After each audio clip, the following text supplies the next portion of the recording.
What's going on, boxing fans? Julian Williams here at the distance. Got a prediction for you guys. This one's going to be for the Chris Arreola versus Friday Ahunanya matchup that takes place on July the 9th on the undercard of Paul Williams versus Arreola Lara. This is going to be a heavyweight fight. Pretty much it's going to be a stay busy fight for Chris Arreola. Pretty much what I can say about this fight is this is just my own opinion. I think this is a fight that's made to get Chris Arreola rounds.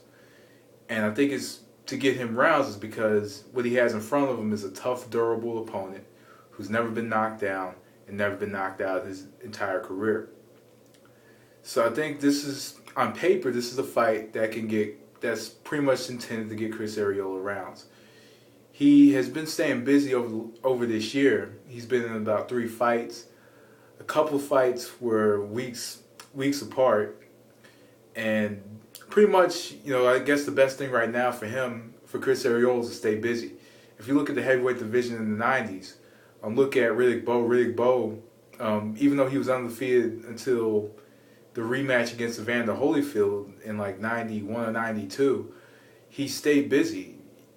What you do with a fighter is you keep him busy, and it keeps him in shape, and they don't have to worry about getting in shape in between fights in between long periods, and you want to keep a Chris Arreola busy.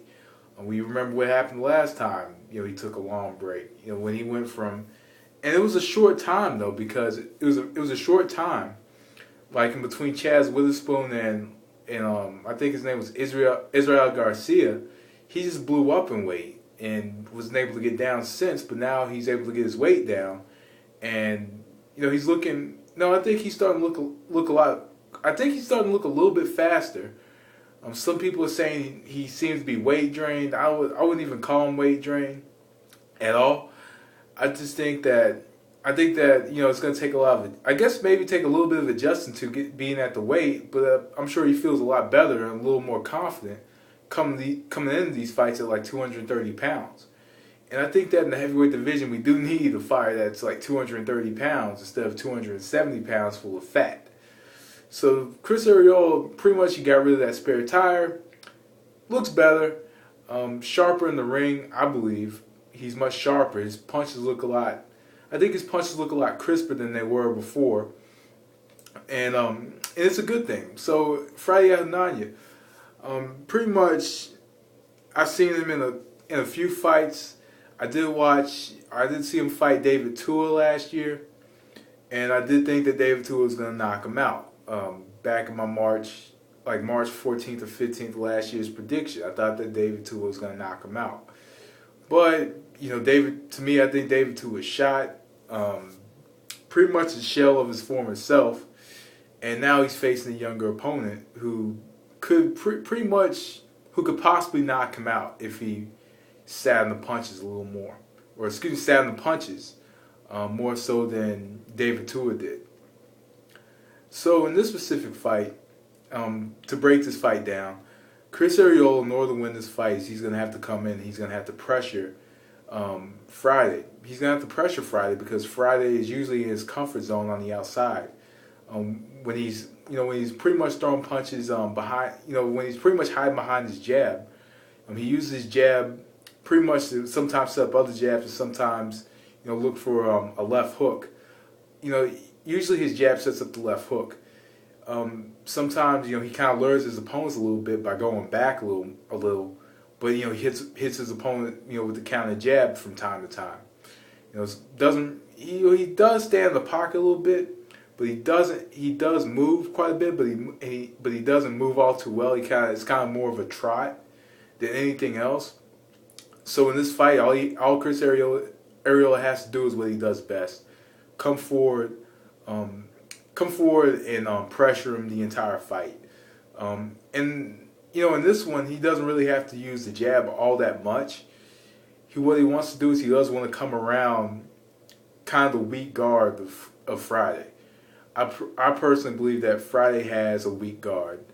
His guard's weak, and not only is his guard weak, but when you pressure him, he pretty much freezes up and gets on the defensive. As long as he's on the defensive, Chris Arreola should pretty much look for those points of getting inside, going to the body. and pretty much throwing more than likely volume punches up top. Not fight at the center of the ring. I really don't think this is a center of the ring type fight for Chris Arreola. I think it's more of a fight to where he wants to use a lot of movement, a lot of forward movement, more so than standing at the center of the ring and possibly getting, popped with Friday's jab. So for Friday to win, what Friday does well is he does block jabs quite well, which is why I'm saying Chris Arreola shouldn't really waste his time, trying to set something up with the jab, because Friday blocks jabs very well. He does a good job of protecting himself from the jab, and pretty much is somewhat standing outside and looking for shots, of course, with the left hook. In this specific fight, he does want to look for the left hook. The counter left hook is the punch that he does want to shoot for. But when he throws a counter left hook, he wants to follow up that counter left hook with maybe a straight right hand, right through the guard. Try to go right through the guard of Chris Arreola. Throughout Chris Arreola's career, he's had tendencies to stand and admire his work, and he does have a tendency to be hit from time to time. So in this specific fight, he does want to look for a counter shot, but follow up his counter shots with a straight right hand. And also he's gonna have to do a lot more than take Chris Arreola's jab away. He's not gonna be able to take it away by just blocking it. He's gonna have to come over the top of Chris Arreola's jab with a power shot, and pretty much counter punching. Even look for little occasional shots to the body. Even look to come forward a little bit. Try to drive Chris Arreola back. I'm still a little bit wary of if Chris Arreola could fight, just straight going backwards, because Chris Arreola is always coming forward. He had trouble against Adamek's lateral movement. He had trouble against Vitali's lateral movement. Friday wants to utilize a lot of movement in this fight. He wants to utilize movement, lateral, whether it be lateral movement or coming forward himself, trying to impose his will on Arreola, which could spell for disaster. So I would stick with lateral movement, and look for jabs from different directions. Look to punch from different directions, and that can very well win Friday this fight if he finds a way to negate the attack of Chris Arreola. If he finds a way to slow Chris Arreola down instead of fighting at a fast pace with him, slow the pace down. Look for counter shots, make him wary of coming inside, and Friday could very well win this fight. Like I said, I think this fight is going to be smart for Chris Arreola to come in and get rounds. This is the type of fight against a veteran fighter that he can just get rounds in, and pretty much just stay in shape. So he can be in shape, get his rounds in. Because I think personally that Chris Arreola, prior to the Vili Klitschko fight, September 26th of 2009, he did lack rounds, later rounds. And it's been proven evident after that fight in the April 24th battle against Tomas Adamek about a year ago, that Chris Arreola, to an extent, does lack rounds. And also against Manuel Quezada, it showed up a little bit in that fight as well, despite the fact that he won that fight. So I'm going to go with Chris Arreola. I think Chris Arreola is going to be faster. I think he's going to be able to find a way to get inside. And I think he's going to be able to outwork Friday Ahunanya. If it's not a late knockout, I'm going to go with Chris Arreola by a decision. And that's pretty much the route that Chris Arreola should go in this fight, is look for a decision, get his rounds in.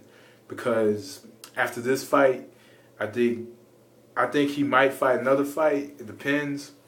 But to get prepared for the Klitschkos, he's going to have to, get numerous rounds in.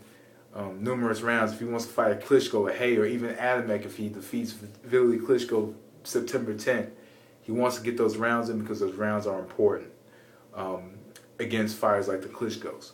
So, anyway, guys, that was the distance. Thanks for watching. Peace.